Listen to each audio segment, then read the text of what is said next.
In every universe, Peter Parker's story begins with loss. Uncle Ben, Gwen Stacy. Even when he finds love, it never lasts. But what if in another timeline Peter met someone who could match his mind, his will, and his pain? Someone who didn't need saving, but could save him from himself? This is the world where Spider-Man didn't marry Mary Jane Watson. He married Emma Frost, the White Queen. And everything from the Avengers to mutant kind itself would change forever. When worlds collide.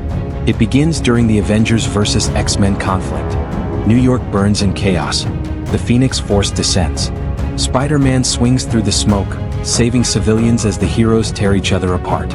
In the chaos, he finds himself fighting alongside a woman made of diamond, her skin glimmering like glass. Emma Frost. Their first interaction isn't friendly.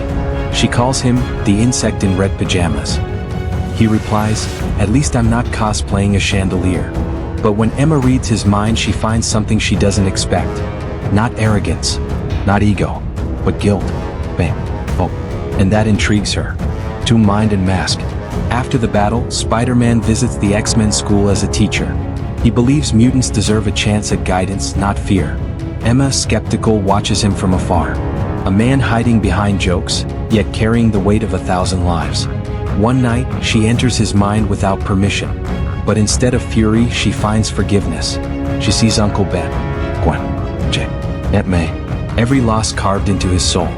Emma, how do you live with all that? Peter, I don't. I just keep swinging. Something changes in her that day. The Ice Queen begins to melt. 3. The spark.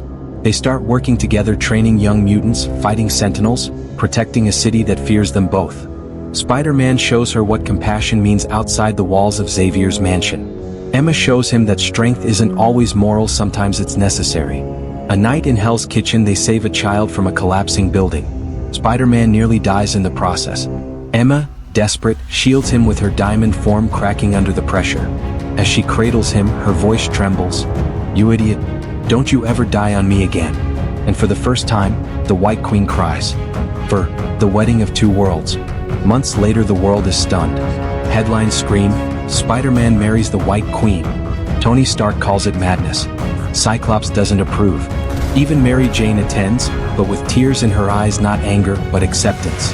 The wedding is private, held on a rooftop under the stars. Emma wears a gown woven with psionic energy. Peter, a black and silver suit gifted by Chala. When she reads his mind during their vows, she feels only truth. With great power, he says, comes great love, she finishes. Their kiss sends a pulse across the psychic plane. A union of human and mutant, of heart and mind. 5. The Age of Unity. Together, they rebuild what others destroyed. Emma helps Peter establish the Institute for Heroic Youth, a school uniting young heroes and mutants under one roof. For the first time in history, mutants and humans learn together. Cyclops reluctantly admits it's working. Even Charles Xavier calls it the future we dreamed of. But peace never lasts in the Marvel Universe. Rumors spread that Emma Frost is manipulating Spider-Man, controlling him psychically. The Daily Bugle headlines, White Queen controls Spider-Man's mind? Even the Avengers begin to doubt him. Iron Man confronts Peter. You can't trust a telepath, kid. You know that. Peter, you trusted Ultron once. How'd that go? But the real threat isn't inside their marriage, it's coming from outside. 6. The Shadow of Sinister. Enter Mr. Sinister. He sees their union as an abomination, a merging of human and mutant DNA that could birth the next evolutionary leap. He kidnaps Emma. Spider-Man tears through the underworld of mutants, desperate, unhinged. When he finally finds her, she's trapped in a machine, siphoning her psionic energy to clone her mind. Sinister, your offspring will be perfection. Peter, bloodied and broken, destroys the lab, webbing Sinister's machines apart with rage and sorrow. Emma, barely conscious, reaches into his mind. Peter, stop. You'll kill yourself. Then I'll die loving you, he replies. She unleashes a psychic storm so powerful it wipes Sinister's mind clean, leaving him in a coma. 7. The Child of Mind and Web. Years pass. The world slowly accepts them not as Spider-Man and the White Queen, but as Peter and Emma Parker. They have a daughter, Hope Parker Frost. Half telepath, half spider. She can sense danger before it happens, and see into the minds of those who cause it. Under her parents' guidance, she becomes the bridge between two species. Charles Xavier, before his death, calls her the next step in evolution. Nick Fury calls her a ticking bomb.